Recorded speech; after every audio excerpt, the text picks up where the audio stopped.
This isn't just another story series, it's a challenge. Can you listen without judging? Reflect without running? For the next few minutes, set down your pride and pick up your truth. The answers you've been searching for might be hidden in someone else's story. Story 1: The Wisdom of Silence, as told by an American philosopher. They say it takes 2 years to learn to speak, but a whole lifetime to learn to be silent. Once, in a quiet little village, there lived a father and his son. One beautiful day, the father invited his son to take a walk in the forest. The boy, overjoyed, agreed without hesitation. As they meandered along a winding path, the father suddenly stopped and said, "My son, aside from the birds singing, what else do you hear?" The boy paused, ears perked, and then replied, "I can hear a wagon rolling down the road." The father nodded. "Yes, it's an empty wagon." The boy looked puzzled. "But we haven't even seen it yet. How do you know it's empty?"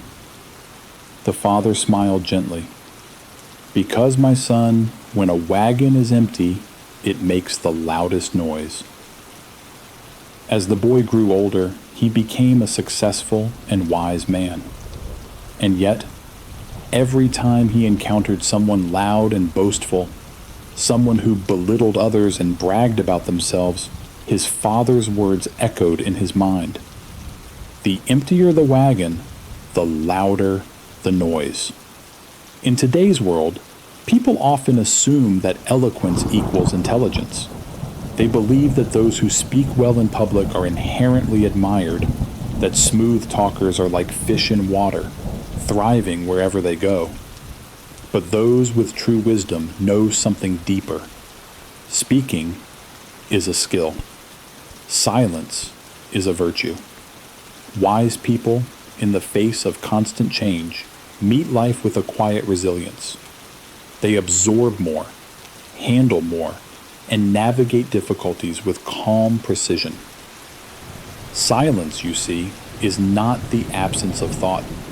It is often the very moment the mind is at its most active. In silence, masterpieces are born. Understanding, grace, growth, reflection, and even enlightenment can quietly take root. The writer Guri once said, "Talent is nurtured in solitude. Character is forged in the storms of life." Even when the surface of the water is disturbed by wind and waves, the depths below always flow calmly and steadily. So too must we in troubled times learn to preserve a peaceful heart. The universe itself balances movement and stillness, quickness and calm. Motion leads to exhaustion. Stillness leads to longevity. That's why the ancients believed only in stillness can one travel far. The novelist Haimin Hui put it simply, "Still waters run deep, noble people speak with grace." We spend 2 years learning how to speak, yet an entire lifetime trying to master silence. Whether we understand or not, we do not always need to speak. In Buddhist teachings, novice monks are encouraged to speak little and maintain inner tranquility. A principle called Chingu is practiced, an intentional restraint of speech, not just to avoid mistakes or offending others, but to cultivate one's own compassion and wisdom. Every night, one reflects, what did I say today? What was appropriate? What was not? Chingu is not about suppressing truth, but about strengthening the heart and soul. As the Lebanese-American philosopher Khalil Gibran once wrote, "Words, like waves, roar on the surface, but the soul's depth remains always still. Learning to restrain one's words, that is true wisdom." Story 2. What is the most terrifying thing in the world? In a serene monastery perched high on a mountain, Far from any town lived an old Zen master. He lived quietly, accepting almost no disciples, save for one little boy, abandoned at birth and raised by the master himself. One afternoon, the boy sat deep in thought, a worried expression clouding his young face. The master gently asked, "What troubles your mind, my child?" "I've been thinking, master," the boy replied. "What is the scariest thing in the world?" The master chuckled. "And what do you think it is?" "Loneliness?" the boy guessed. "No." "Misunderstanding?" "No." "Despair?" "Still not it." He went through a dozen answers, but the master kept shaking his head. Finally, exasperated, the boy asked, "Then what is it, master?"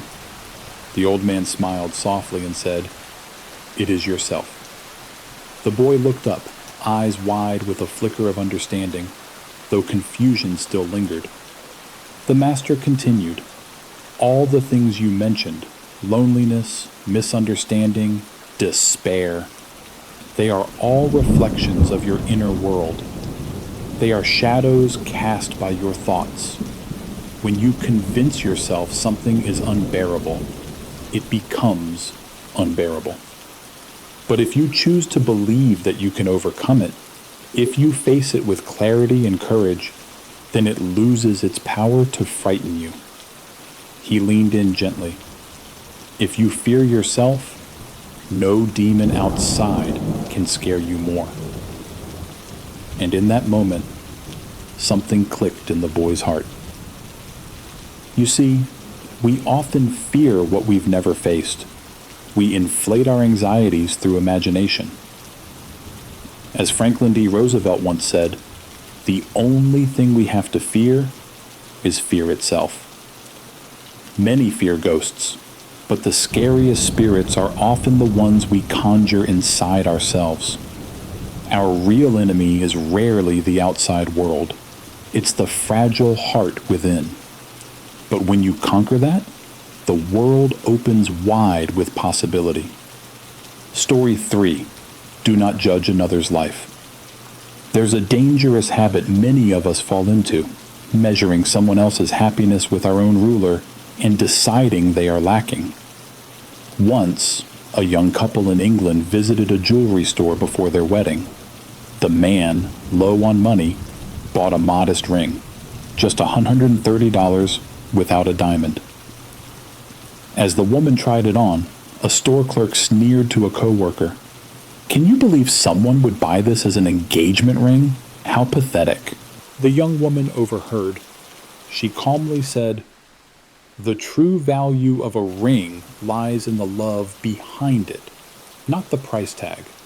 Please don't insult someone's happiness just because you don't understand it." The clerk was stunned into silence. Too often, we impose our definition of success, beauty, and joy onto others and decide they're falling short. But what we think of as happiness may mean nothing to someone else. Another example. When I was a student, there was a classmate, let's call her Jane, who studied harder than anyone, yet her grades remained average. People mocked her behind her back. If I were her, I wouldn't bother trying so hard. Even top students sometimes sneered, "Hard work isn't enough. You need talent, too." Jane said nothing.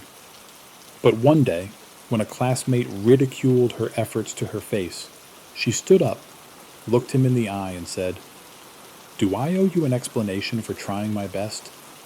I work hard not to please you, but to be at peace with myself." Years later, Jane became the top employee at her company.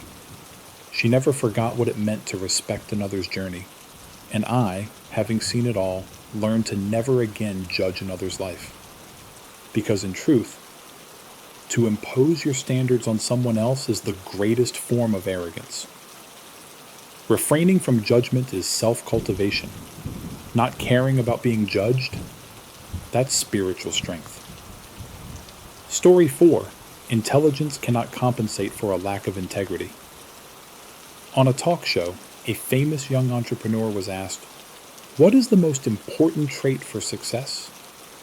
He didn't answer right away. Instead, he told a story. 12 years ago, he had studied abroad in France. As a student, he discovered that the city buses relied on an honor system. No ticket gates, no inspectors. Occasionally, random checks occurred, but they were rare.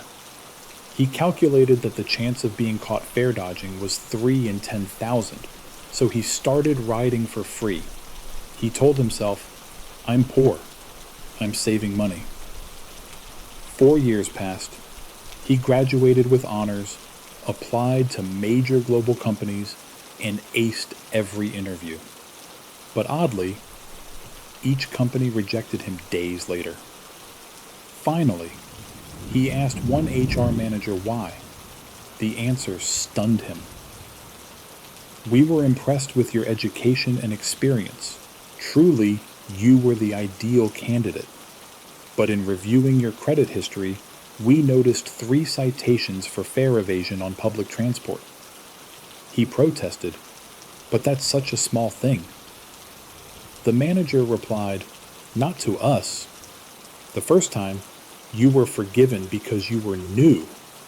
But the next 2 times, you knew exactly what you were doing." That tells us 2 things. 1, you don't respect rules. 2, you can't be trusted. He added, "If we hire someone to manage a remote market, we need to trust them with decisions and money. We cannot monitor everything. If someone takes advantage of loopholes for personal gain, we cannot rely on them. Not now, not ever." The young man was speechless. Then the HR manager said something he would never forget. "Morality can make up for a lack of intelligence, but intelligence will never cover for a lack of morality." Story 5. Speak kindly. Even when you speak the truth. At an office party, a man saw his female coworker wearing a new, tight-fitting dress. The outfit highlighted her fuller figure. With no malice, but zero tact, he said, "Honestly, the dress is lovely, but on you, it looks like silk draped over a barrel." The woman was humiliated. She left the party early and never spoke to him again. This man was intelligent, capable, and well-meaning. He often gave feedback, thinking he was helping people improve. Yet, his blunt words left him isolated. While others were promoted, he remained a solitary engineer. Many say, "I speak harshly, but my heart is good." But ask yourself, if you were on the receiving end, would you feel okay? A kind heart means nothing if your words cause pain. Intent doesn't erase impact. Words are powerful.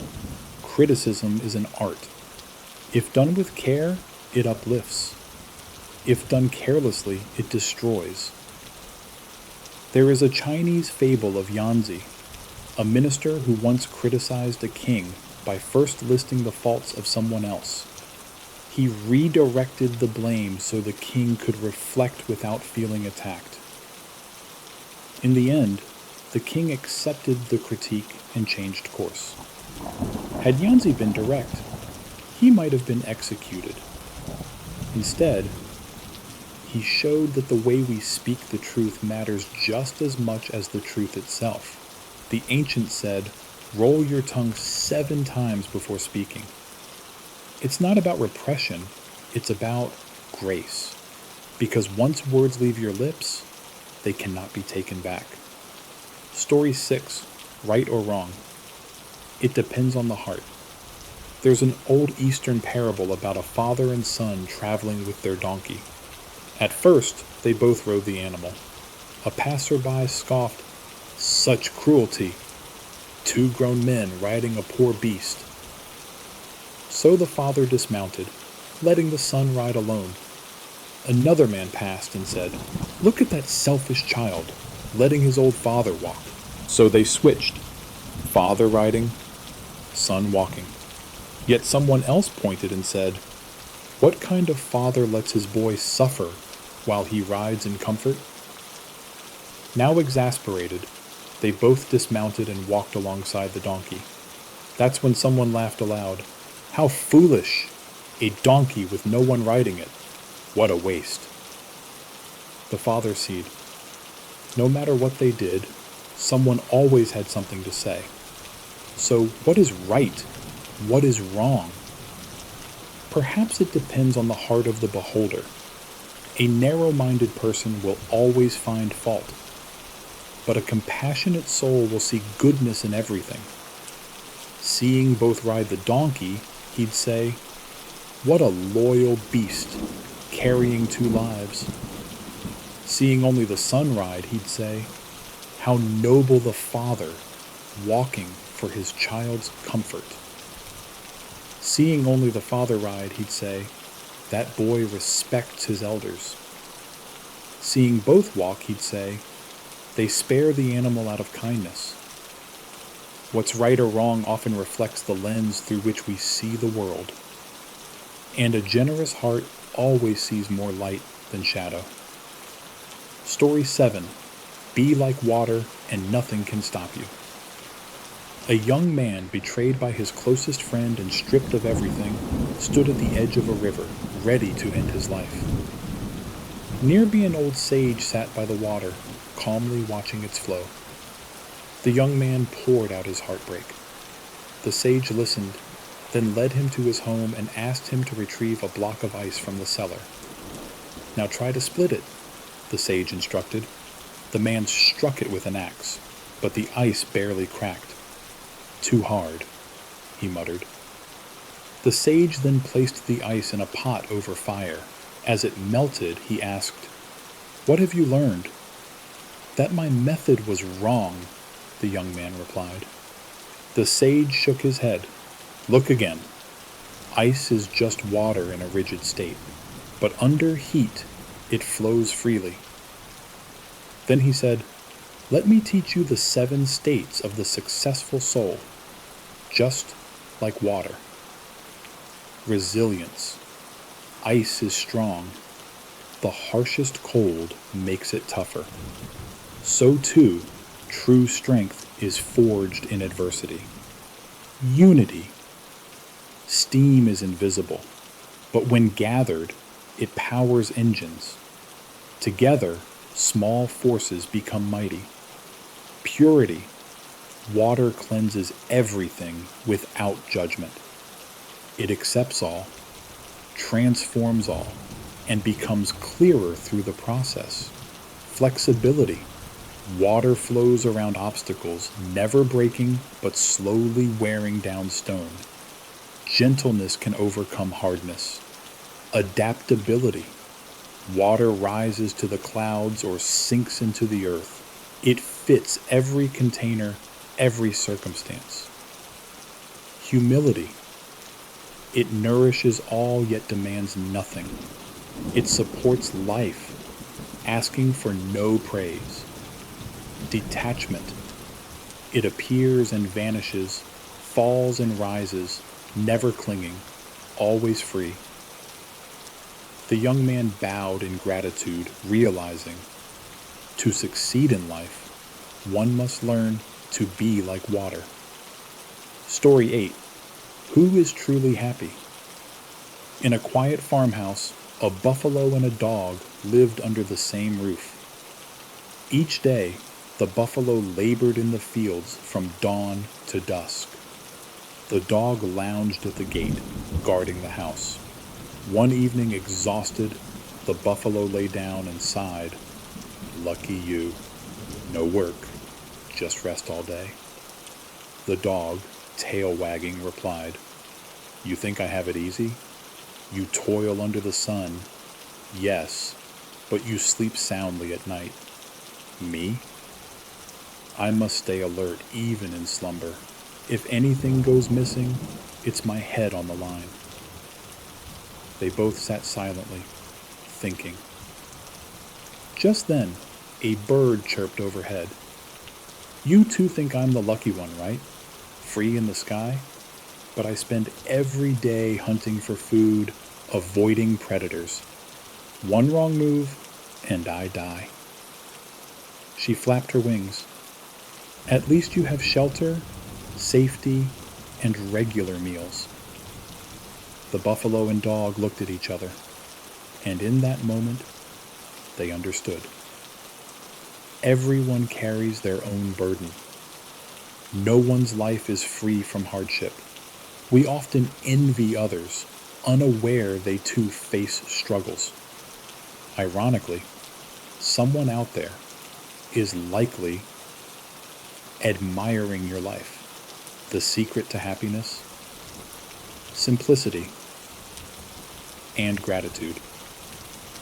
Want less? Appreciate more. As one old verse says, big house or small, enough to live is enough. Rich or poor, peace at home is everything. Pretty or plain, being healthy is beautiful. Many things in life? Let them go and you'll be free. Story 9. True love doesn't hurt. A young man was constantly fighting with his new wife. Frustrated, he told his father, "I think I married the wrong woman. We argue all the time." The father asked, "Does she have any good traits?" "Before marriage, yes. Now, I'm not sure." "And do you think she sees anything good in you?" "Probably not anymore," the son mumbled. The father smiled and said, "Then you're already doing better than me. I didn't know your mother's good sides even before we married." Then he took out a tile and a cotton ball. "Which one is harder?" "The tile, of course." He dropped both from the same height. The tile shattered. The cotton floated down unharmed. "You see," he said, "softness survives, harshness breaks. Be the cotton, not the tile." A harsh word may seem honest, but it can leave wounds that never heal. A kind word, on the other hand, can warm someone for life. He looked his son in the eyes. If you focus only on her flaws, you'll destroy both her and yourself. But if you cherish her strengths, you'll find warmth even in winter. "Do you want me to treat your mother the way you treat your wife?" The young man was silent. Then he stood, thanked his father, and hurried home. In love, don't count faults, count blessings. True happiness is built on kindness, not correctness. Story 10. Redemption begins with a single thought.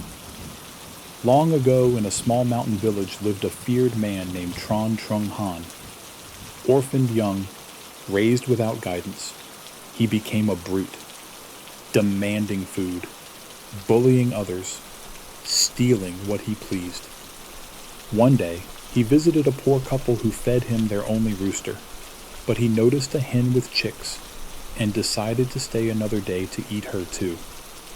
That night, as he slept, he was awakened by the soft voice of the hen murmuring to her chicks, "If you're reborn as humans, never be like that man, Tran Trung Han.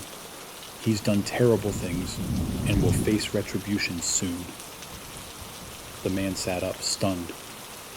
"Even a chicken sees me as a villain?" That night, something changed in him.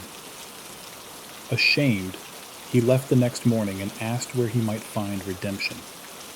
He was told of a monastery nearby called Return to Heaven Temple.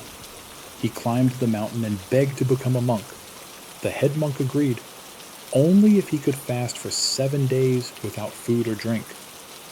And so he sat in a stone hut, hungry, weak, and dizzy, but he endured. On the 7th day, he emerged transformed. From then on, he was a new man, working hardest, never complaining. When winter came and food ran out, he volunteered to brave the snow and beg for alms. Villagers, amazed at his change, offered food gladly. On his return, a tiger blocked his path. I'm starving, the tiger growled. I will eat you. Tran Trung Han replied calmly, I will not resist, but please, let me bring this food to the monks. I'll come back for you. The tiger asked, Why should I trust you? I'm a monk. I cannot lie. The tiger agreed. Tran returned the food to the monastery, then said goodbye and walked back toward the mountain. Just as he approached the tiger's lair, a beam of light burst from the sky. Flowers rained down. He was lifted into the heavens. The monks bowed, whispering, He was not born evil. He was destined for this redemption. We were only here to witness his awakening. In a single moment, a sinner became a sage. As the saying goes, drop the knife, become a Buddha. Redemption is only ever one decision away. Story 11. True connection needs no scorekeeping. There's a saying, the depth of your life isn't measured by how much you understand, but by how much you can let go. And in relationships, there's one simple principle. Don't keep score. Especially not with ugly moments, family, loved ones, the people who matter. A lesson from a business trip.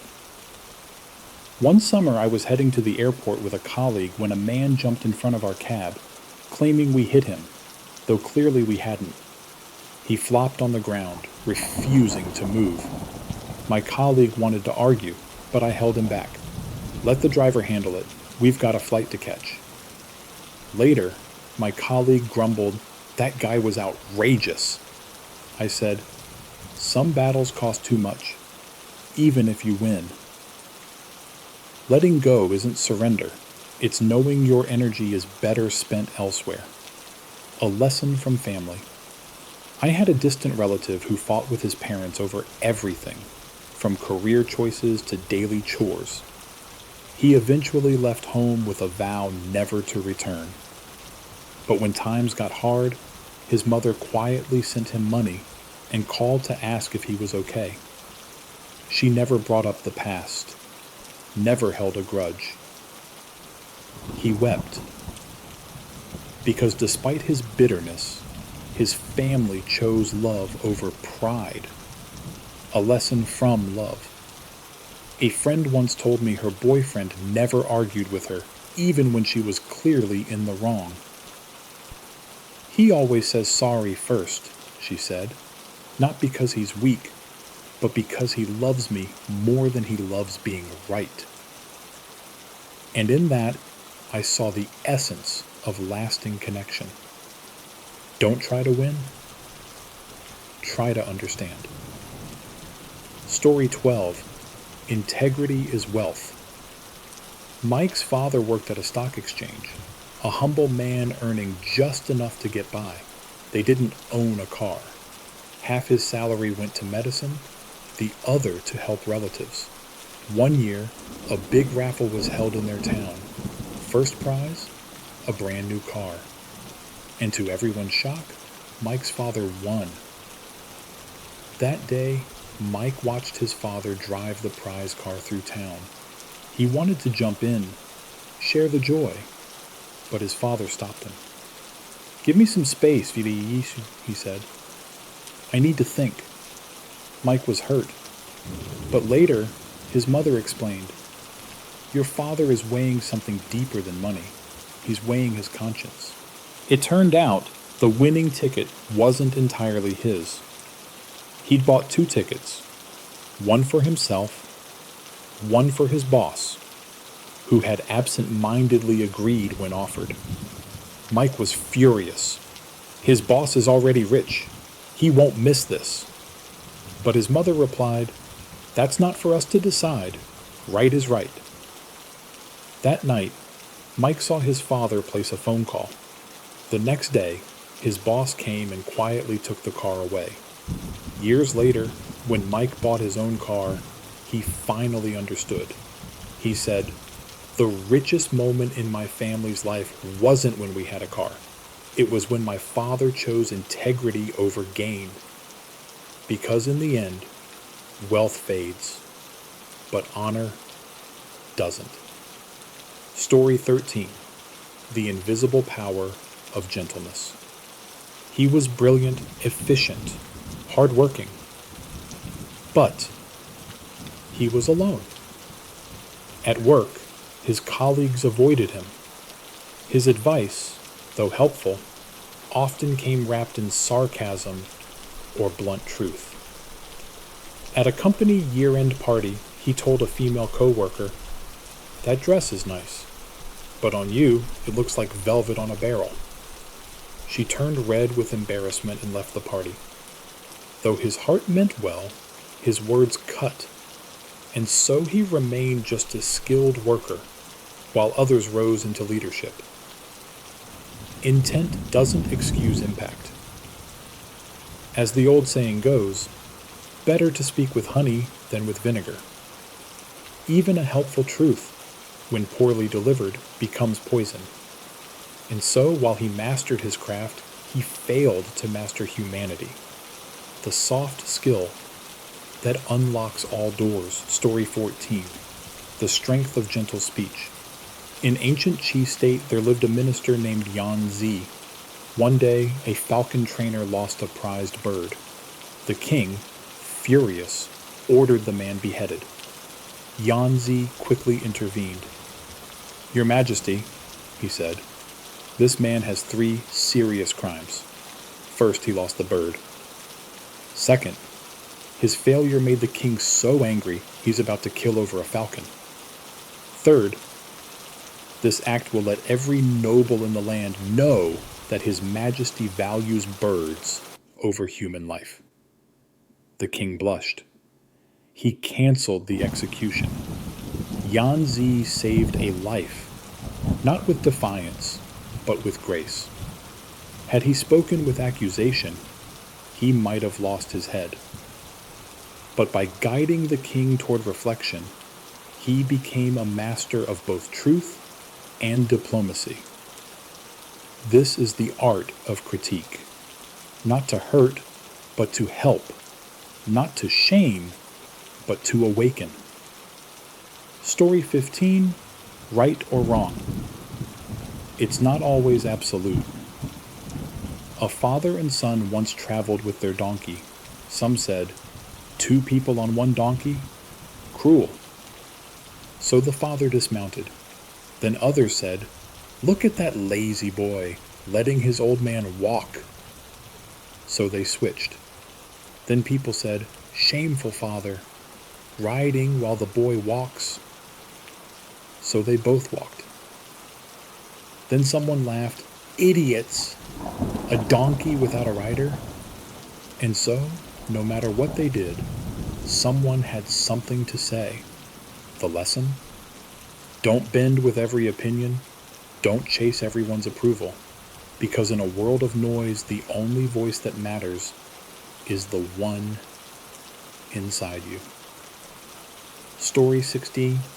Those who hold on win nothing.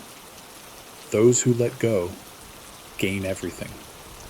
There was once a man who wanted to cross a river. He built a raft with his own hands. It carried him safely to the other side. But once ashore, he kept holding on to the raft. He refused to let it go, dragging it along wherever he went, across fields, through forests. Soon, the raft became a burden, and so the very thing that saved his life began to weigh him down. The lesson? What helped you in the past may no longer serve you now. Letting go is not forgetting, it's freedom. Many of us carry emotional rafts, old regrets, past victories, toxic relationships, expired dreams. But real strength is knowing when to release what no longer belongs. Sometimes, to move forward, you must leave the raft behind. Story 17. A true masterpiece takes time. A king once ordered a great artist to paint a rooster. "Take your time," he said. "Make it perfect." Months passed. The king grew impatient. 1 year later, the artist finally summoned him. With one stroke, yes, one stroke, he painted the most lifelike, vivid rooster ever seen. The king was amazed. "But you did that in seconds." The artist led him to a room filled with thousands of failed attempts, sketches, studies, practices. "This one stroke," he said, "took me a lifetime to perfect." Genius isn't quick. It's quiet. It's patient. And it's built not from bursts of brilliance, but from years of invisible work. As a wise saying goes, an overnight success takes 10 years. Story E, compassion is the highest intelligence. A tiger once fell into a deep pit in the forest. All the animals ran away, afraid of being eaten. Only a small rabbit came closer. "I won't hurt you," the tiger begged. "Please help." The rabbit thought for a while, then lowered a vine. The tiger climbed out, licked his paw, and, true to his word, let the rabbit go. Later, when a hunter appeared, the tiger blocked the path and protected the rabbit, then vanished into the jungle. Even the fiercest heart can recognize kindness. Compassion is not weakness, it is wisdom. It's knowing that every life has its own pain, and every soul is redeemable. When you act with kindness, you plant seeds in places you may never see, but the forest will remember. Story 19. The richest people need the least. A wealthy man threw a party, inviting nobles and scholars. As they arrived, they were shown to a simple dining area with wooden spoons and no knives. Puzzled, they asked, "Where's the grand feast? The golden cutlery?" The host smiled. "Tonight's meal isn't to fill your stomach, but to nourish your mind." Then he shared this: "The happiest people I know are not the richest. They are the ones who ask for little and give much." The guests were silent. True abundance is not what fills your pocket, but what fills your soul. The rich man once had everything and lost it all. But when he learned to be content, life gave him more than gold ever could. Story 20. In the end, only the heart matters. A boy asked his grandfather, "Which is stronger, the sword or the heart?" The old man smiled and said, "Come with me." They walked through town and saw a soldier polishing his blade. "Strong," the boy whispered. Then they saw a baker giving bread to a hungry child. "Kind," the boy said. Finally, they visited a cemetery. The grandfather pointed to a gravestone. "Here lies a king who conquered many, but died alone." Then he pointed to another. "Here rests a teacher, loved by thousands." The boy understood. Power flees, wealth vanishes, fame is forgotten, but the warmth of the heart, the kindness you show, the lives you touch, that lasts beyond you. As the sun set, the old man said, "Live in such a way that when you leave, the world misses your light." Final reflection. These 20 stories are not just tales. They are mirrors, reflecting who we are, who we could be, and the silent wisdom of those who came before us. Whether it's through silence, compassion, humility, or honesty, wisdom is not knowing more. It is becoming more.